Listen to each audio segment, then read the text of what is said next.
Is data a blessing or a curse? Brought to you by Adastra, this is a must-listen podcast that inspires and advises people who are serious about digitalization.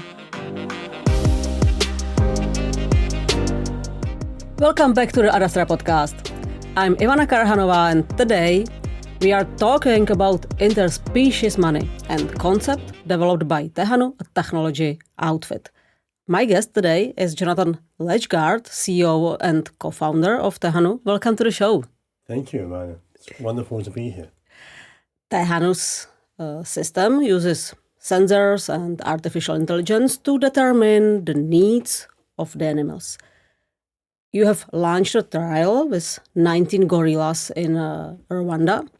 Can you introduce a little bit what Tehanu is and the project specifically? Yeah. First of all, we started with 19 mountain gorillas, but we had 3 babies during the course of our trial. So now we have 22 gorillas, which is Okay, really... sorry. Yeah, it was taken from your presentation, so... No, it's great. 19 adult mountain gorillas and 3 gorillas babies. 3 babies, which who are super cute. I think it's important, Ivana, just to pull out a little bit and just get the basics of what we are talking about when we talk about interspecies money. I think most of your audience understand that that other species are under a lot of stress in the planet right now. And in the next 20, 30 years, they will be under even more stress. In the parts of the world, which is mainly in Africa, where I'm based, India, around the tropics, population is still growing, and the human footprint is still growing. So human population is growing. Human population is growing. Non-human population is collapsing. So this, obviously, maybe in the next century will switch around. But then by the next century, we will have lost many species. Even in my lifetime, which is 50 years or so, we've lost half of all non-human life forms on planet Earth, which is cataclysmic. And when we think about smaller species, it can be birds or bats, or small animals, that is something that we are looking to address.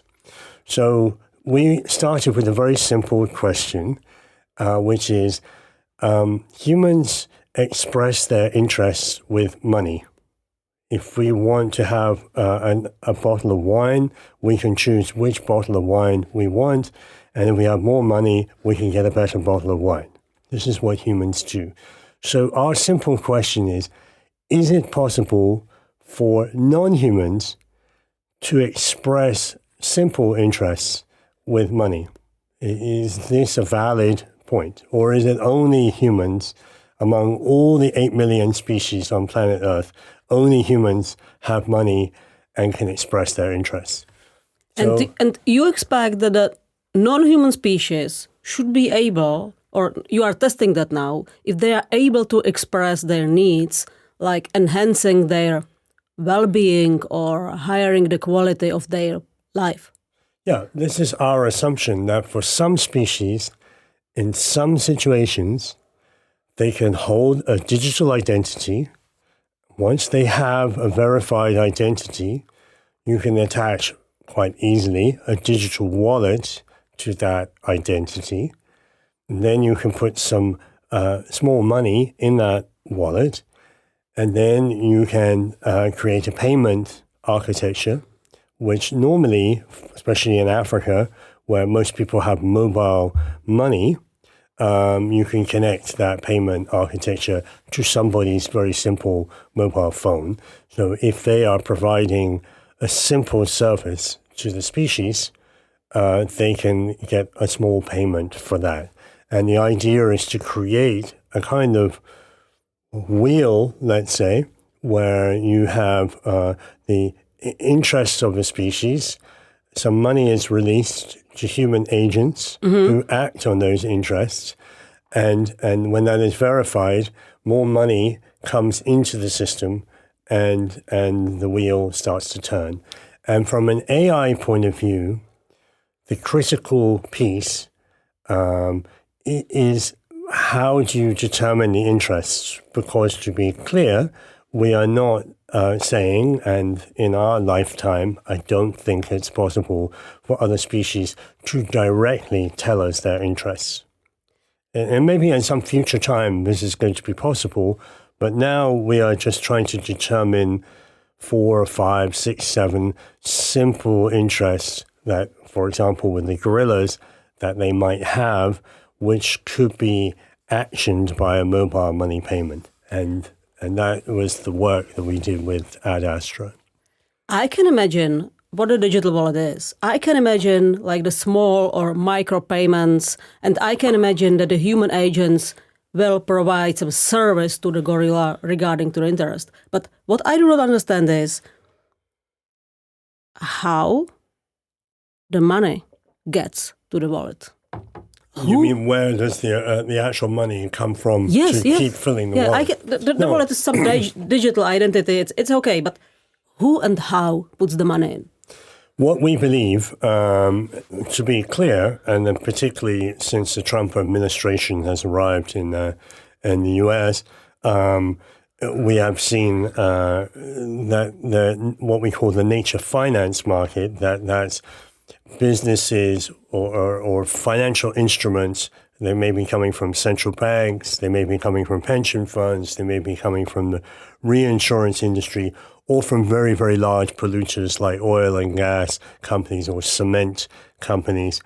All of those institutions and companies should be putting money into the system to repair damage that's been done. Right now, we are at the absolute low point of humans remembering that they are part of a complex, ancient ecosystem, Yeah. right? And that the chemistry of our planet has not changed since last November, and the challenges that we face with having a closed system are just the same. So I think what we believe is, I'm very optimistic actually, that in 3 or 4 years' time, we will wake up and we'll have a cold shower and we'll say, okay, it's not all gold curtains, right? We actually have to grapple with these challenges. We have for our own survival and for the stability of our economy, we actually have to take care of species which are providing services to the planet for free, you know? Okay, so now I can understand where the money comes from and how. The middle part, expressing the interest, how this is done or managed or delivered. Well, I think we have to be honest and say we are at the Sesame Street level right now. What we can do at the beginning, and the reason that we decided to work with mountain gorillas was 2 reasons really. One, because they are like the Tom Cruise of the animal world, so they're just super cool, and people everywhere are interested in gorillas. So if you want to launch an idea like this, of course we would prefer to work with bats or insects. In the long run, those are the species which are doing the most work for us. But, you know, gorillas have this high profile. But the other reason was... Yeah, they have better PR than bats and insects. They have the best PR, yeah. But the other reason is that of all the wild animals, these particular group of mountain gorillas who live on the border of Congo and Uganda and Rwanda, in these tropical rainforests on the volcanoes, they have the most data, the most science of any wild animal anywhere in the world.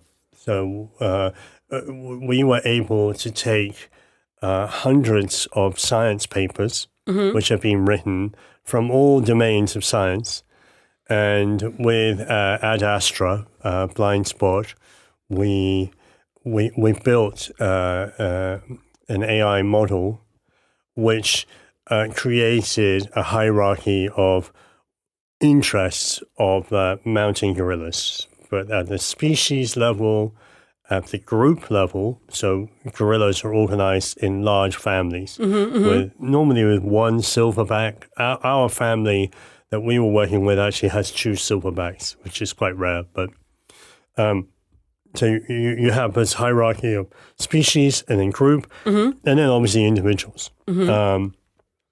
And so we broke that down, and then of course we had a blind track with scientists, veterinarians, rangers, all kinds of humans who are experts on mountain gorillas and have been working with the mountain gorillas for decades.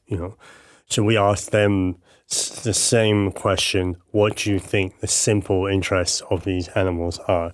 And then we were able to put the AI inferred interests next to the human determined interests and see how they matched. And really interestingly, even at this very early stage, the AI was competitive with the human experts, and in some respects was slightly better, I would say, than the human experts. There's a little less bias in the AI system than there was in the human system.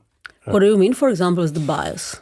Well, most of the scientists working with mountain gorillas, and this is true of most other species actually, not just mountain gorillas, are behaviorologists. Humans, we are storytelling animals, right? So my hero, Jane Goodall, she works with chimpanzees for her whole career. She's a behaviorologist. She's really interested whether Bill gets married to Jenny and what happens to their children, and then how do they communicate, and in what ways are they like us, and so on. Whereas the question we're asking the AI system, and the question we want to ask over the long term, is what are actually the interests which will help this species to prosper? And there has been a lot of science on gorillas done on microbiology, so the gut biome of a mountain gorilla, that they are very large animals. They eat a lot of vegetation. They never learned to invent fire, unfortunately for them, so they can't cook anything. So they're putting a huge strain on a digestive system, which is similar to a human digestive system. And so they have a lot of actual minor veterinary problems, just like bloating and stomach cramps and pain and diarrhea and all of these things. It's very common for mountain gorillas, and it's a real drag on their life expectancy and their quality of life. But most of the scientists, they're behaviorologists, so even though they know that this work exists, it's not really their specialty, So when they were doing the hierarchy of interests, this was much lower down on the interest than it was on the AI side. And okay, so what you want to say is that the AI puts or gives like all the papers the same, I don't want to say priority, but something like that. They're just able, the great advantage of artificial intelligence is the ability to ask a very large number of questions which for humans would be too arduous to ask, or they would never ask them, right? They just would never make those connections. And then it's able to pass through that. So I would make a very radical claim, which is that the core of my work and ambition is if we can get large AI companies to take the interests of other species more seriously as one flag or one grand challenge among many, many. I think what we would see in the next 10 years is that we would have AI co-pilots, not just for humans, but also for non-humans, and that those co-pilots will really help us to be better custodians and stewards and protectors of other species. And that might be true even in advanced economies like here in the Czech Republic, that people in the countryside, do we actually know what the interest of a wild boar is in the Czech countryside? I don't think so. I don't think people have thought very seriously about that. Hunters have their interest, but the boar, what is the interest of that animal? No one really knows. So you start getting new and interesting questions emerging, and that makes me very optimistic. Okay, so now I still need to understand one more part, and this is the very beginning. Like, how does a gorilla, like the gorilla person, express their interest? How do you, for example, know or recognize that they need to meet the vet? Yeah, I mean, I think what we built was a model which exactly gets to that point. So, for example, for the mountain gorillas, the number one interest was security. Okay. And I think this is going to be true for most species. But this is like on the group level, right? Or on the species level as well? Yeah, obviously on the species level. But you were talking about a hierarchy of the information. On the group level, you would gorillas, they don't want to see poachers coming into the park with little metal snares. Yeah. Where, to be clear, the poachers are not poaching the gorillas directly. In the old days, during the Congolese Civil War, they were actually killing gorillas directly. But no, they're not trying to kill the gorillas. They're trying to kill small antelope for protein. Because they're coming from very poor communities. But the gorilla is a very curious and very intelligent animal, and it will put its hand into a metal snare or its foot, and then they can lose their hand or the foot, and they can die from, because they're a heavy animal too. So the snares are pretty nasty things, and they. Yeah, I know. I can imagine. So another security question was around dogs. This is here we're talking about wild dogs, which have no owner. Sometimes they're coming into the forest. Sometimes they would even attack young gorillas. So they're, so we were able to. Again, the reason we chose gorillas is we actually know in advance what the interests of the gorillas are because they're so well studied, Oh, okay, so you can easily verify if your model works properly, if the results are, if you can trust the results. Yeah, in this case, in a way, the mountain gorillas are very well protected. Many scientists, the respective governments, really care about these animals. And of course, many tourists come to see the gorillas. So they actually don't need interspecies money. It's not clear to me that they will ever need interspecies money. But for us, they are a champion of showing how such a system would work. Can you hold an identity? Can you express your interest? Can you make a payment? Yes, yes, yes.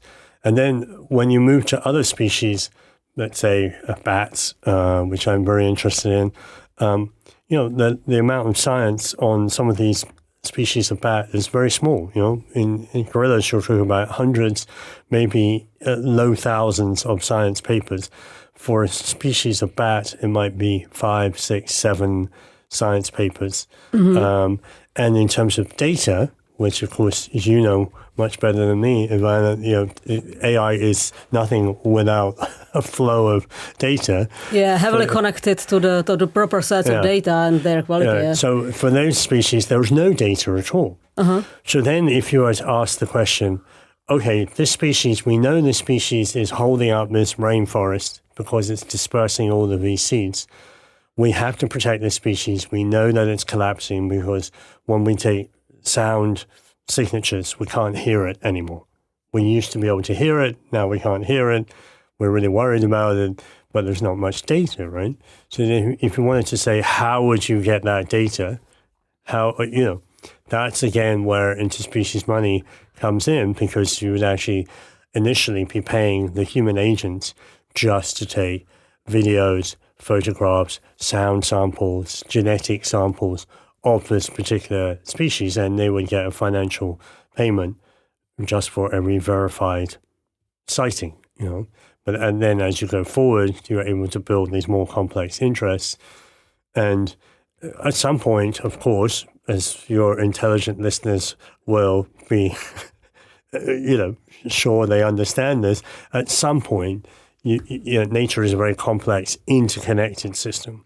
So the interest of one species is going to butt against the interest of another species, But I think that event will happen in the next 20, 30 years. And maybe in some future time, we won't actually need financial incentives for humans to be more protective. But if I understand the whole system or project or the vision of Tehanu correctly, on one hand, you have the enterprises money or large institutions who maybe damage the ecosystem. This is clear. On the other hand, instead of clever people sitting behind the tables or at the tables and saying the others, hey, you should do that, to pretend the gorillas or to prevent the bats, this system should change into small but very effective and efficient steps. Exactly. Provided by specific individuals at the place where those species live. Yes. Instead of some theoretical scientists at their tables telling the rest of the world what to do. This is what Tehanus should be about. You have it exactly right, Ivan. It's really about making these tasks divisible, recognizable, understandable to the community, incentivizing those, and then, of course, verifying that they have taken place. Yeah, and incentivizing is maybe one of the most critical parts, right? Yeah, I mean, I think in these communities, Tehanu is obviously built out of Africa. It's really thinking about Africa. It's thinking about India and Brazil, other emerging economies. Maybe it has utility in richer countries, but it really, in the African context, where these other species are living, it's always at the end of a road. There is no road. It's just a mud track. You really are in a remote area, and those communities probably have 70, 80% unemployment. Mm-hmm. And they are living off what they can grow food-wise. So for them, earning a little bit of extra income every month can be quite valuable. So there is no sense with interspecies money that the animal keeps the money and goes on holiday to Ibiza. It's not the scenario. The scenario is they hold the money momentarily and they push it to human agents who can serve their interests. And the AI should be able to recognize the tiny, or maybe at the first glance, not visible interests of the species at the various hierarchy level. Yeah, I think as we go forward, the presumption, and of course this presumption may be proved wrong, in which case we'd have to start again and think about this from a different perspective. But my presumption is as we get more data, as you have more tasks, you will improve the task making and you'll be able to adjust. Obviously, there are a whole suite of other questions in terms of game theory and cybersecurity and so on. You have to assume that those can be solved as well, and that you are not creating false incentives or rewarding bad behavior.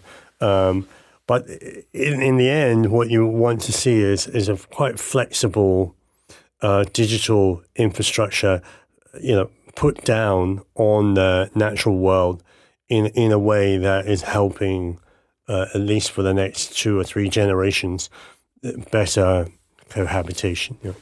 What's your vision with Tehanu and all these interspecies money project in, 10 years? I think what we want to see in 10 years' time is a piece of digital public infrastructure. So we want Digital public, I'm just trying to imagine what does it mean. Digital public infrastructure. For example, in India, you have the Aadhaar system, which is the government national identity system. That has 1.3 billion people registered on it, humans, including the very, very most poor and vagrant in Indian society. They're all registered. People said that was truly impossible, it was never going to happen. And now the Indians have attached a lot of digital services and social services to that. It's like, are your children going to school? Because you're on the system and we can see your children on the system, but we don't see your children in the school. And these are like the untouchables, the poorest in society. So we know that we can build digital public platforms at massive scale. And of course, there's all kinds of for-profit platforms coming out of Silicon Valley and so on. The question is whether non-humans can be included in that as well. You know, will they have a place in because none of us knows, and it's not worth us discussing here whether there will be AGI or what it will look like or when it will happen. But we all know we're on the cusp of a powerful systems of machine intelligence, and it's not fair that other species cannot be able to benefit from that and make their interests known. So what I would like to see is all the major AI companies recognize this as a grand challenge. You know, can we understand other species? Can we understand their interests? Of course, then it's up to humans and the financial markets to act upon those interests. You know. Oh, Jonathan, thank you so much for sharing your insights. It was my pleasure to interview you on this exciting topic using AI to protect the other species. Thank you so much. Follow the Adastra Digital website on LinkedIn, Facebook, and most importantly, subscribe to this podcast on Spotify, Apple Podcasts, or Google. This is Iva Karhanová from Adastra, signing off.